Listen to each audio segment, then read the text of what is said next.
the Old Testament book of Isaiah, chapter 5, verses 1 through 30. Now let me sing to my well-beloved a song of my beloved regarding his vineyard. My well-beloved has a vineyard on a very fruitful hill.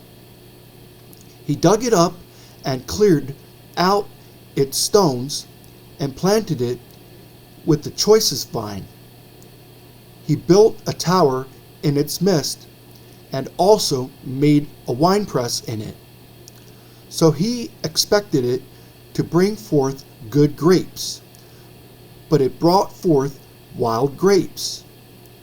And now, O inhabitants of Jerusalem and men of Judah, judge, please, between me and my vineyard.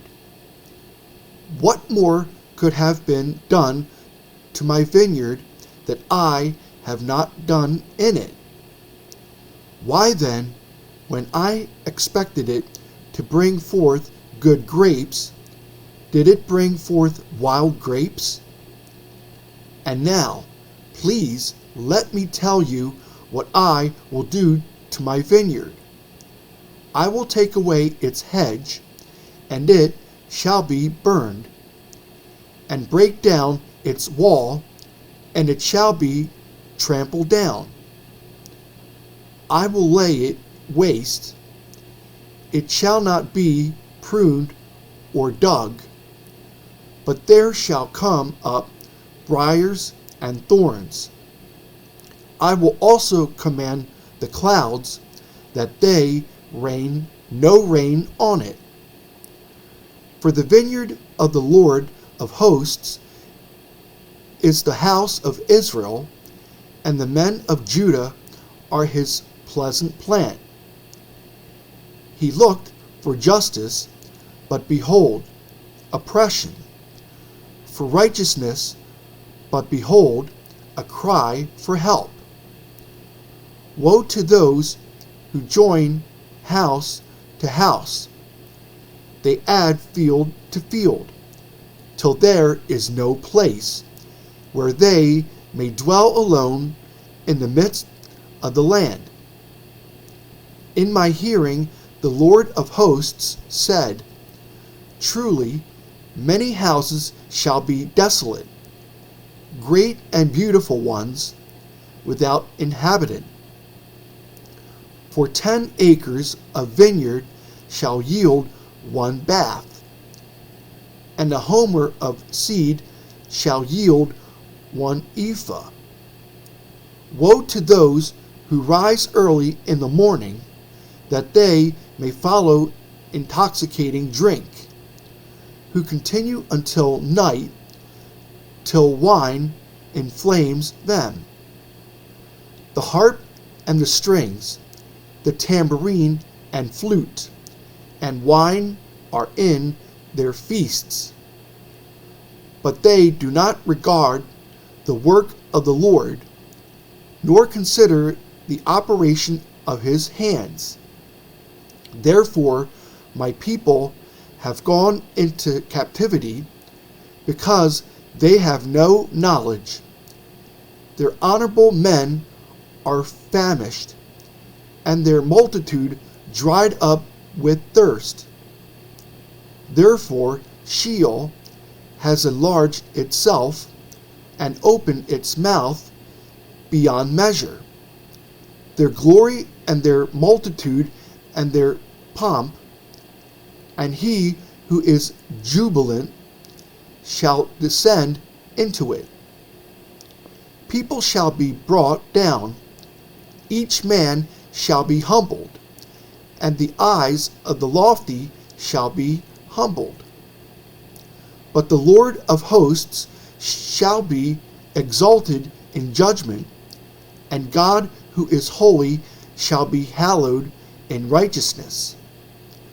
Then the lambs shall feed in their pasture, and in the waste places of the fat ones strangers shall eat. Woe to those who draw iniquity with cords of vanity, and sin as if with a cart rope, that say, let him make speed and hasten his work, that we may see it. And let the counsel of the Holy One of Israel draw near and come, that we may know it. Woe to those who call evil good and good evil, who put darkness for light and light for darkness, who put bitter for sweet and sweet for bitter. Woe to those who are wise in their own eyes and prudent in their own sight. Woe to men mighty at drinking wine. Woe to men valiant for mixing intoxicating drink, who justify the wicked for a bribe and take away justice from the righteous man. Therefore, as the fire devours the stubble and the flame consumes the chaff, so their root will be as rottenness, and their blossom will ascend like dust, because they have rejected the law of the Lord of hosts and despised the word of the Holy One of Israel.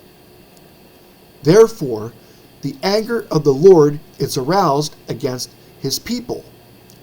He has stretched out his hand against them and stricken them, and the hills trembled.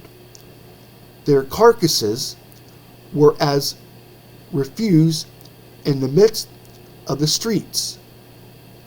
For all this, his anger is not turned away, but his hand is stretched out still.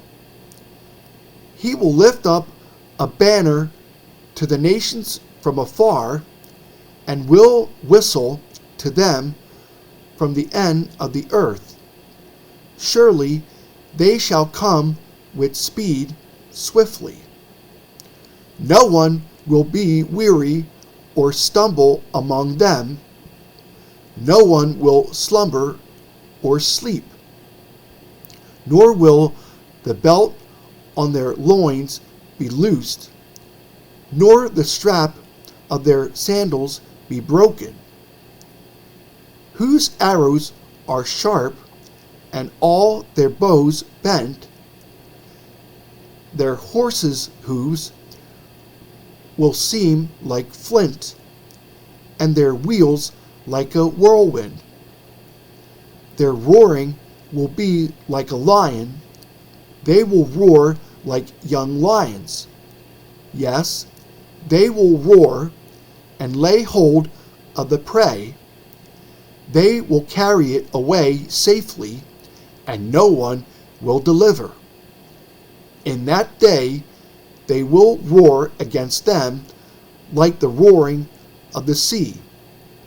And if one looks to the land, behold, darkness and sorrow, and the light is darkened by the clouds.